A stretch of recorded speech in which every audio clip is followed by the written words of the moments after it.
ladies and gentlemen, we are live, baby. Getting deep with Q Smitty, brought to you by Q Smitty Media. Hey, listen, I'm with two legendary women, not just women. We talking about black women today. She Got Next, Black Girls Dream Conference, brought to you by Southern Black Girls and Women's Consortium. And today, I had to sit here and have a conversation with the founder and the executive director about why it was so important for them to bring this conference to Atlanta, Georgia, and bring other southern states here so we can be able to talk about black women's success, the dream that they are making a reality, okay? Brought to you by the Voice of the South. Ladies, I want y'all to do me a favor. I need you to introduce yourself, tell them your name, and then just give them a brief summary of who you are, and I need you to do the same thing too. Well, I am LaTosha Brown, I'm the visionary founder of Southern Black Girls and Women's Consortium, and I grew up in the Deep South. I grew up in Selma, Alabama, Selma, Mobile, Alabama, and as a girl, these are the kind of spaces I wanted. I wanted spaces so I can dream and I can connect with other girls, I can do fun things, and also get a sense of learning around the direction of where I wanted to go. And so this vision came out of really a vision that God gave me 7 years ago of the creating. How can we create a space for Black girls to dream big? And one, I thought there were three things that we needed. We needed money, we needed to get resources, and as an organization, we've given out millions of dollars to groups on the ground that are doing work with girls. We wanted to make sure that we were lifting up a message that Black girls, like, we are the future. But we are here, we're here now. We're going to generate the kind of future in the world we see and we desire. And the third thing is I wanted us to actually be able to feel connected, that all of these organizations that we're working with on the ground, the woman who are at Sunday school that would take the girls in her car and teach them, the sister down the street that would have the popsicles, and the freeze cup lady that organize the girls, people who actually work and give to girls and the young people in our communities, that also affirm them in the work that they're doing so that we will provide them with support. So that's why we created Southern Black Girls and Women's Consortium. Major. What about you? So my name is Chanceè Lundy, and like LaTosha, I am a daughter of the Deep South. I grew up in Selma, Alabama, born and raised in Selma, Alabama. Now executive director of Southern Black Girls, and this organization is so important to me because it's very full circle. LaTosha, all of these things she just talked about creating a safe space for girls to be affirmed, that's what she did for me when I was in high school, when I was 14 years old, and I'm only a little bit above that now. But that's what she did for me. She provided that safe space. She had a girls organization. She ran a youth group in Selma, and I have been attached ever since. And so now to have went to college, worked in corporate America, been an entrepreneur, all of the things now to come back and, when you are building a team, you want to build a team with people, who have skill sets. And I'm just thankful she thought enough of me that, I came to work for Southern Black Girls, and I started out in program management, kind of running and putting together these conferences. And the opportunity came for me to become executive director. And now the rest is history. Okay. Well, I tell y'all one thing. Me. I just want y'all to know. Oh, okay. So she's the executive. Hey, that's why she's the executive director, right? Executing right there. And what's crazy is, y'all running the South, coming from South Alabama, represent right. 334, 251. I'm repping 256, 205. We outside. Now, you mentioned something that was, very important about, a team. Can you talk about getting someone to believe in your dream to be able to even create a team? Because a lot of people out here, they're working, trying to build a team, but it's like they're out there by themselves and they don't really know how to, get that team going. How did you guys get the team going? I will say that I've always operated with the assumption that there's somebody out there that wants to help me. Like, if you start with the assumption that people don't want to help you, you'll just keep running into people that don't want to help you, right? But I start with the assumption of there's somebody that's out there that wants to help me, and they are as unique as I am. which means I might not find them the first time. It may be 20 different people, but I'm going to know them when I see them. It's like you know your tribe, you know your crew. And so I've allowed myself to be open in spaces. I've been really lucky and blessed that God has just brought these wonderful people on my path that I knew were actually, sometimes we don't want people to be better than us. I am here to say she is better than me, right? In terms of the things that I do, the vision I had, but she knew there were skills that she has that I don't have, right? Or skills that she's much stronger than I am, right? And we can't be afraid to be able to find those folks. You got to find people that make you better. Right. You got to find people that can add to the vision and add their vision to it. And so, I know there's oftentimes we have so much self-doubt with each other. There's this idea and this belief people don't want to help you and that's not true, y'all. There's somebody out there that wants to help you. The question is, do you have the kind of courage, the kind of tenacity that you are not going to give up until you find that person? Because it's your responsibility to find that person. You got to find the ones that want to help you. And so, and even in doing that process, there's some people, that may want to help, but they don't really know how. And there may be people that are around you that they're your friends, but that's just not your circle to help you what it is that you want to do. And so I think part of it is we got to take the time to actually be honest about what it is that I need, what are my strengths, but what are my weaknesses, and start actively looking for those people. The second thing, too, is I believe that everybody needs a mentor. I don't care if you're 80 years old. I don't care if you're 20 years old. You need somebody that can actually pour into you, somebody that can teach you. But once again, you got to find that person. Sometimes I think we have a good idea. I got a great idea, of course, and people are just going to flock to me to support my idea. Well, have you asked them their idea? They got ideas too, right? Yeah. The goal is, can you have an idea that's big enough that other people can bring their ideas to the process and you give space for that? So that's just been my experience. My experience has been like putting my idea out there and allowing God to reveal other people around me. And that means I've had to sift through folks who wanted to help, but I knew they didn't have the capacity to help, or they didn't really, their heart wasn't in the right place. And so for me, it was, how do I find that connection of that person in my tribe? And you know your tribe when you see them. I'll just add to this. So before I even came along, there were 3 other women that LaTosha called to help start Southern Black Girls. And they were women who were all doing philanthropic work. And so she found people who could help, what we call our anchors. Margot Miller, who was with the Appalachian Community Foundation, Alice Eason Jenkins with the Fund for Southern Communities, and Felicia Lucky with the Black Belt Community Foundation, also based in Alabama. But these are women who also had deep roots working in philanthropy. They knew how to move money. They knew where resources were. They knew people. And so they were able to form this from the beginning, and they brought partners in along because they didn't think that they had all of the ideas, and they wanted to, before, some people have a good idea, like, I want to help children do X. They were like, but what do the children want? And what do the children need? So they went around and started listening. They had listening sessions and focus groups before they gave out a single dollar, so that we would know that we're funding what the community says is important. So in building that team, she was able to bring together people who already had strong, like she talked about, strong relationships. They knew what they were doing, and they had the infrastructure to get things done.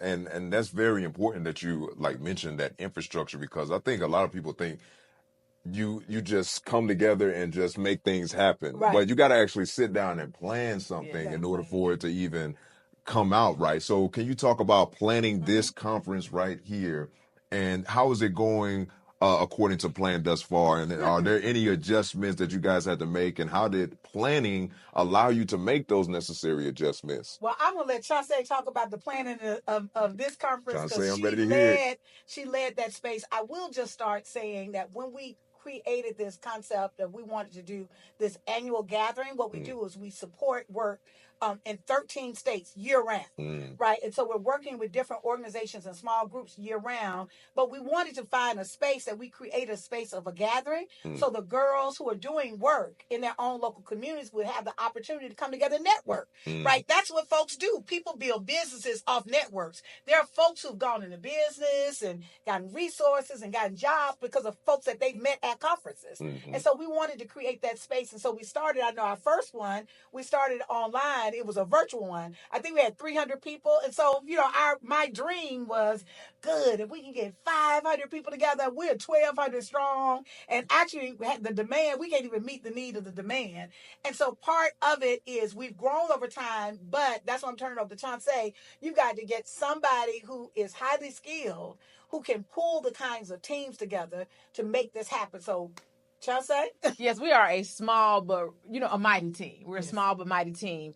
And I'll say that planning the conference is hard work, but it's hard work. And so every hiccup, every headache, every this isn't going like I wanted it to do, every late night email and phone call, it makes it all worth it when you see the young women, the women walking around this conference. So this is our 5th conference. Like she said, the first one was during the pandemic. So imagine saying, I'm going to have a conference while we on lockdown. Right. So she had the first one was during the pandemic. It was virtual. The next one, it was in Birmingham. Actually, we had a conference in Birmingham in 2022. It was about 300 people there. And we were like, oh my God. Yeah, it was 500 people at the conference. We was like, oh my God, this is great. The next year was in Memphis. And it was 800. I was like, oh, it's growing. Right. We were here last year in Atlanta. I think we were about 1,200. And now this time we were almost at 1,500. I was like, we can't, like the demand, because you know us, sometimes we wait till the doors close before we try to get in. But the demand has just been growing and that shows us that there's a need for this safe space. I want to be in community. Like girls don't really have a lot of safe spaces to be in community with each other. And so at this conference, we always try to look for what content can we bring? What speakers can we bring? And we don't go for like the marquee names. We want people to know that there are people in your community who are doing amazing things. And I say that to say, one, we have workshops. You're going to get a workshop, everything from artificial intelligence to how to braid hair. Because Dove is sponsoring a hair braiding workshop. And so we want to make sure, but they're trying to teach you about affirming yourself and being able to rock your crown with their crown initiative. We're learning from Lush Cosmetics. How do we do cosmetic chemistry? But you're doing college success. So we have so many different interactive workshops. We want to make sure we're not a one size fit all. This isn't a tech conference. This isn't just an exhibit conference. We had a Black Girl Magic Museum. You're going to get a little bit of everything here. But I think what's really important about this whole process is that we really do this out of love. We do this out of, so I don't even want to, you can always focus on something that's negative.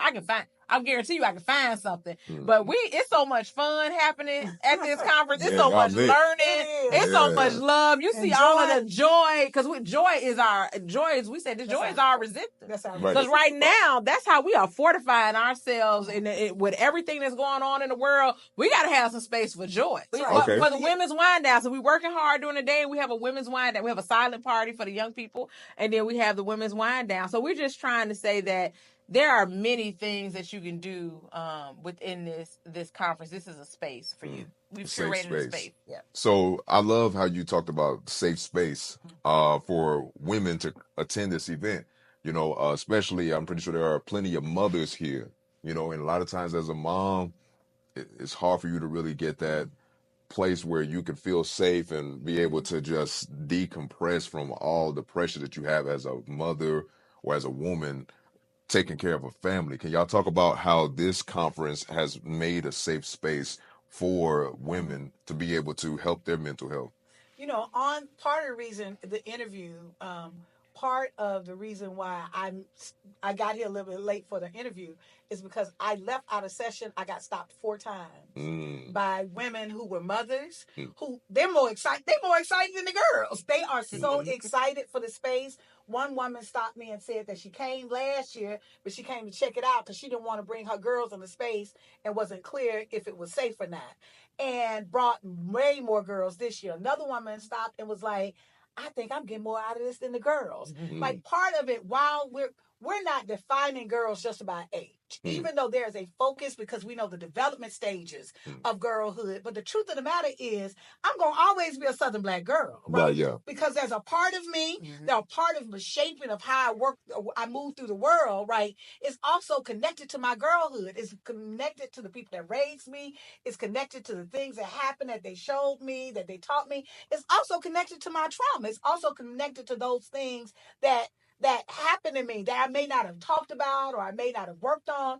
And so we're trying to create a space for everybody to reclaim their girlhood, whether you are 5 or 50 or 105, right? That this is a space that is okay to celebrate that you are a Black girl who grew up, was raised, and loved being in the South. What makes the South so special that it gets to a point where they're interested, like people from the North, Midwest, West Coast, they want to come down here and get some of this Southern culture, but at the same time, we hear like negative connotations about the South from other regions. What do you guys think it is that just makes the South so special? One, we are here. So, but we're here. And first of all, 50% of the Black population lives in the South. That's right. Most people migrated out from the South. Like when they granddad and somebody, they have roots and connections that are to the South. And we also know that this place is one that continues to be under-resourced, underfunded. There's not a lot of investment from education to mental health and wellness. We're talking about states that have not expanded Medicaid and how that's impacted our community. But in the midst of that, we've just always been a very resilient people. We've always been able to make it. And so I know that I don't even feed into negativity about the South because everybody wants some grits. They want some collard greens. They love our food. Yeah, they love our music. And I know that when we first started being in the music scene in a way that like, oh, what is that? Now everybody's doing Atlanta is now known for what? Lane for hip hop and entertainment and all of those things because we have Southern hospitality. Yeah. And I don't even feed into anything that's negative about the South because we got something to say. The South got something to say. Yeah, and so I don't even feed into that because I know who we are.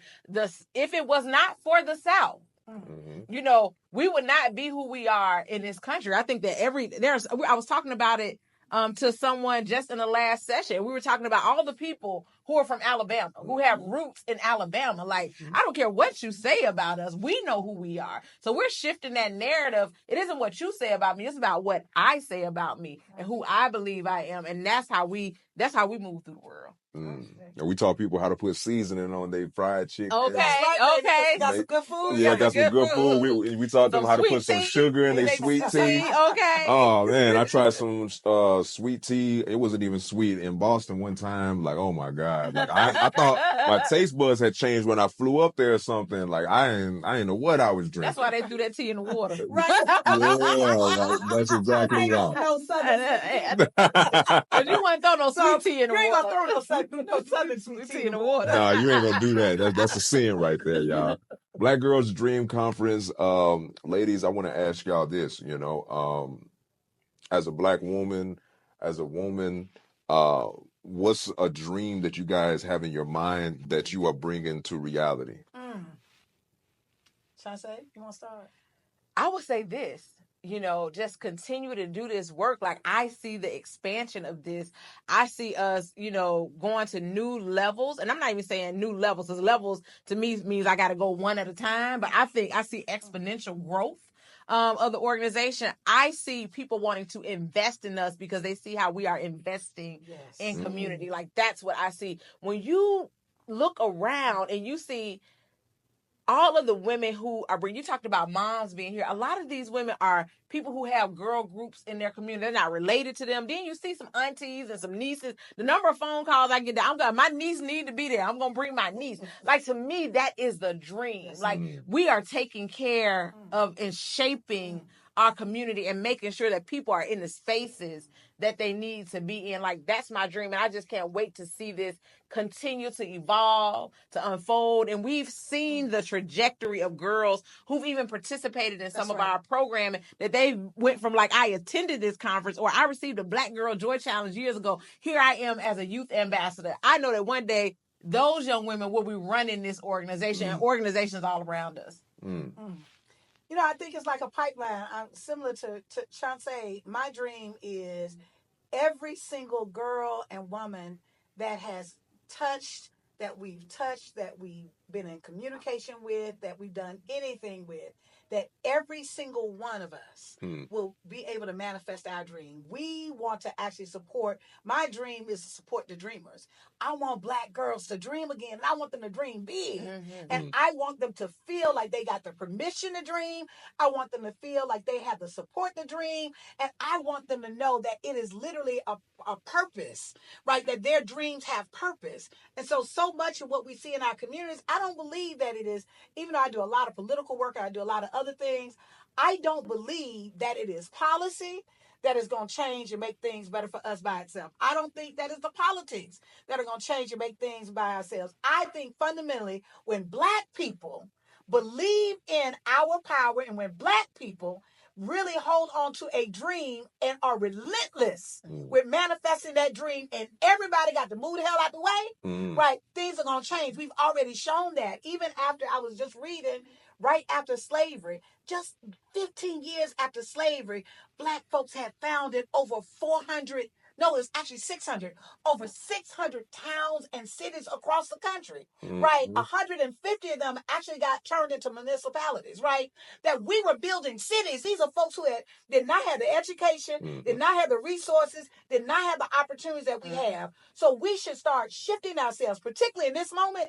Instead of seeing ourselves as citizens of this station, we got to start seeing ourselves as founders of a new nation, the kind of America that our people, our children are not going to have to deal with racism and sexism. Is that possible? Yes, it's possible. Just like I'm quite sure when our folks were enslaved, there were some naysayers on the side saying, oh, no, y'all, we going to always be slaves. And there was some sisters saying, I don't care what you saying, right? And then it might have been year 100. There was 100 years behind her that folks had been slaves, and then even 100 years in front of her that people were still in the system of slavery. And she had the audacity to believe and to dream, my child and my child's child ain't going to be no slave. I don't care what you say. They're going to learn how to read. They're going to create businesses. Matter of fact, they may even become the president. And as a result, we've seen all of that manifest because there were people who dreamed at a level that made them not give up. And they continued. And that's what we got to do now. It's not just what we getting in this moment. What are we dreaming that 100 years from now is going to be remarkably different than what it is now? That's what we are about. To me, that's my dream. My dream is for Black folks to dream again. Hey, I feel like I just felt some lightning strike through my body or something right there. Like she said that stuff with her soul. And you're right about, the development that we've had as Black people. Universities were built by our hands. DC, Benjamin Banneker was the architect of Washington, D.C. So it's like we have everything we need. Like if the pyramids were built once, we can build them again. Absolutely. We just got to be able to believe that. So, Black women, y'all are playing a major role in that belief system. And I just want to ask, as a Black man, it's June, it's Men's Mental Health Month. Conferences like this, do y'all have like discussions about how we can, get your male counterparts, on the same level as you guys are, because y'all are out here as entrepreneurs, running businesses, starting businesses, just doing everything, just to create a better society for us as a race. Like, what are y'all doing to, help lift us up the best way y'all can mentally? You want to share? You go ahead. Yeah. So, I think, let me say this, that our approach to building our community has always been sisters and brothers working together, right? When our men were actually being out in those fields, we were right there by them. We were in those fields too. When our men were feeling a sense of shame or being degraded, we still loved up on them, right? And they loved up on us too. And so sometimes I think there's a space that I see this culture that wants men and women, particularly Black men and women, to actually fight each other. Y'all, we wouldn't survive if we had not depended on each other in many different kind of ways. That sometimes our women were raped and they had to go back to this man that literally, do you know how it felt that he couldn't protect his wife?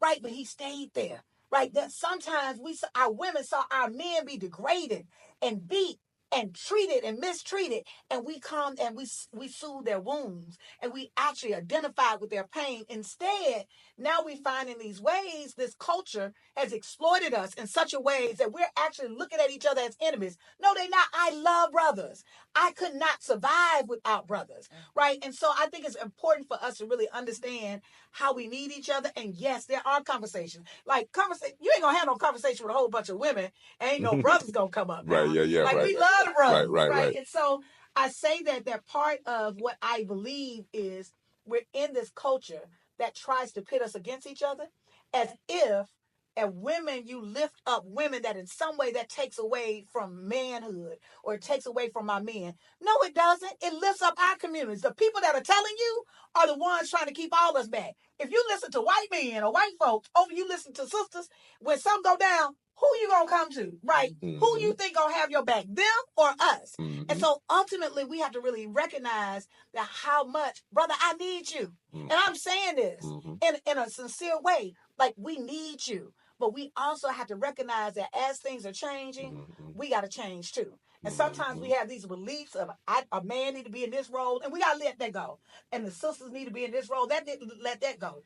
We got to be imaginative in ways that we're figuring out what's the best role for us to play so that we can all win. We were meant to build each other up. I was meant to speak life into you, brother. You were meant to protect and speak life into me. That's who we are. And so I'm just hoping that this is a space of Black love renaissance. And I don't mean love just like relationship love.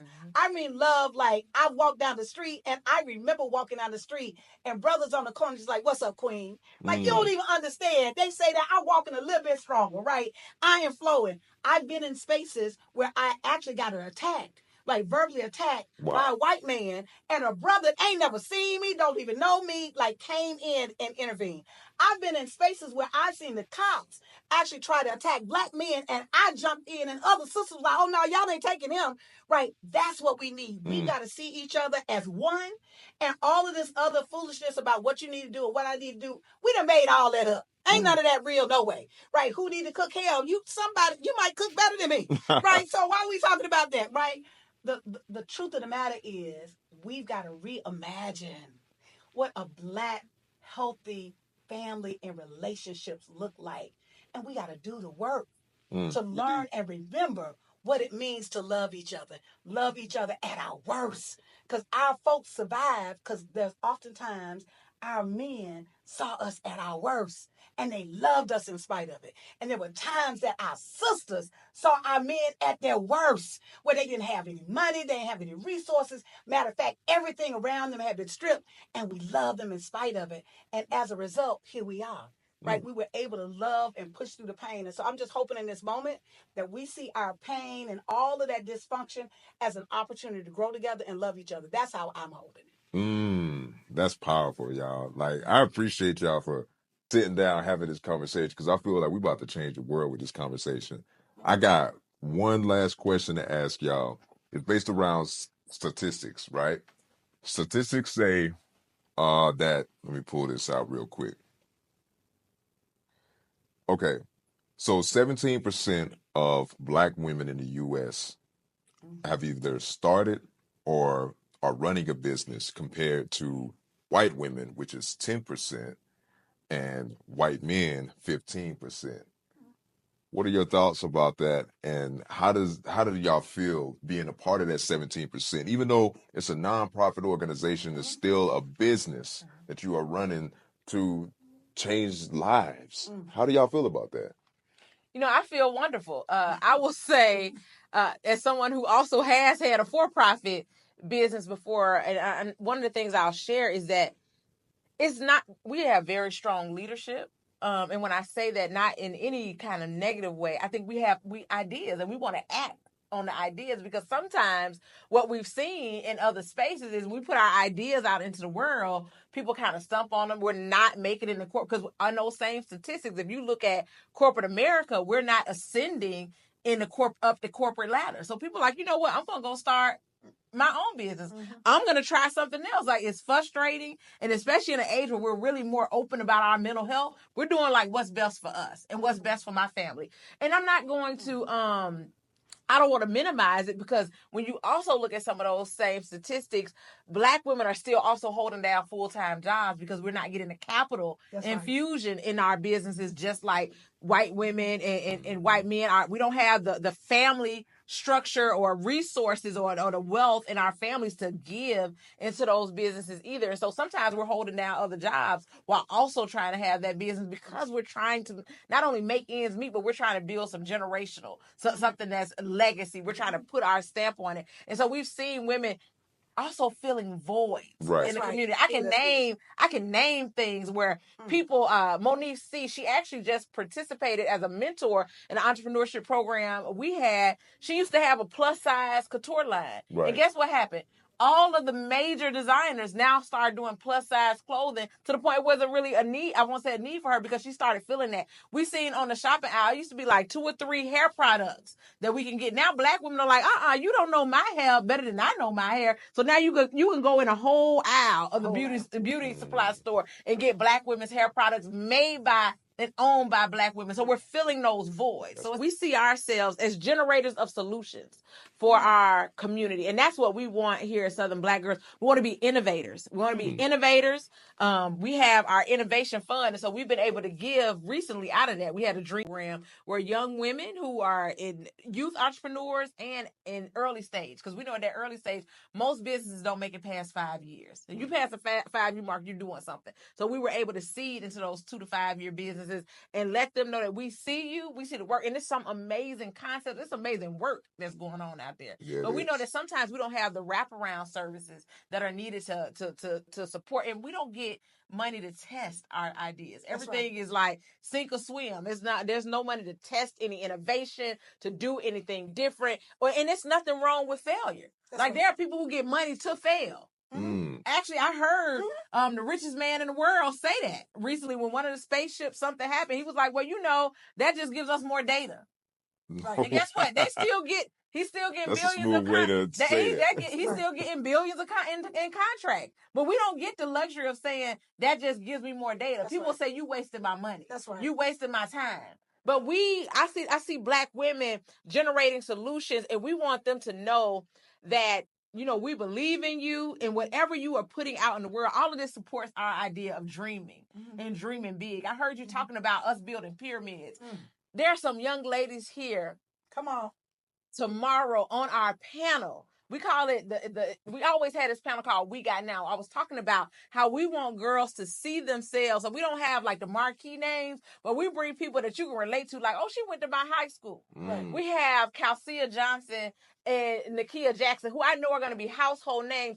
These young women solved the Pythagorean theorem, a 2,000-year-old problem that they said could not be solved by trigonometry. These Black girls solved the Pythagorean theorem. Okay, and they're going to be here tomorrow. They're going to be here. They are here now, and they're going to be, and they will be on a panel talking tomorrow. I know the Pythagorean theorem: a squared plus b squared equals c squared. Yes. And I remember I used to say, "Well, how did they know that?" You know what I'm saying? Right. Like, who came up with it? But you don't get to challenge your teachers and say you just got to put the formula, do the equation and do what they say. But they were able to solve. And they are now college students, but they were in high school. They were in high school when they did this. So we want to show girls in the room that you can be doing this. You're in high school. That's like, don't let people tell you you're not a genius. You've solved a 2,000-year-old problem. That's right. That's major. Like, that's crazy. That's mind-blowing, Yes. It's not really mind-blowing, to be honest. It's actually what's expected of us. It's supposed to be expected of us to do that. We can do it. Right. But that's who we are. We should expect. That's who we are. That's right. Wow. And as she was talking, I was thinking about how we hold failures. There's so many people that allow a failure to knock them out the game. No. Right? That you failed and not really recognize that really is in your failure that you become stronger. That if it's how you take that failure, that's really how you build your muscle. I think about how diamonds are made. Diamonds are just a piece of coal under extreme pressure. They transform. And you get clarity. And so it's the same with us. So I don't know if there are people out there that have businesses or ideas, and because you didn't get anybody to feed into it or invest in it. I can tell you, we started this with nothing, right? But a dream, and found people who actually aligned in this dream, and we made it happen. And so I'm hoping that we understand the same thing. You can't never want somebody else to believe in your dream more than you believe. That's in. right. Right. Right. When you give up, you're saying that you don't believe in your dream as much as somebody else. You're waiting for somebody else to say they believe in your dream. If you believe in your dream, you got to be relentless. You got to make it happen, and you got to be relentless. You got to be the biggest cheerleader for yourself than anybody else around you. She got next. Sound like she got now. She got now. Yes.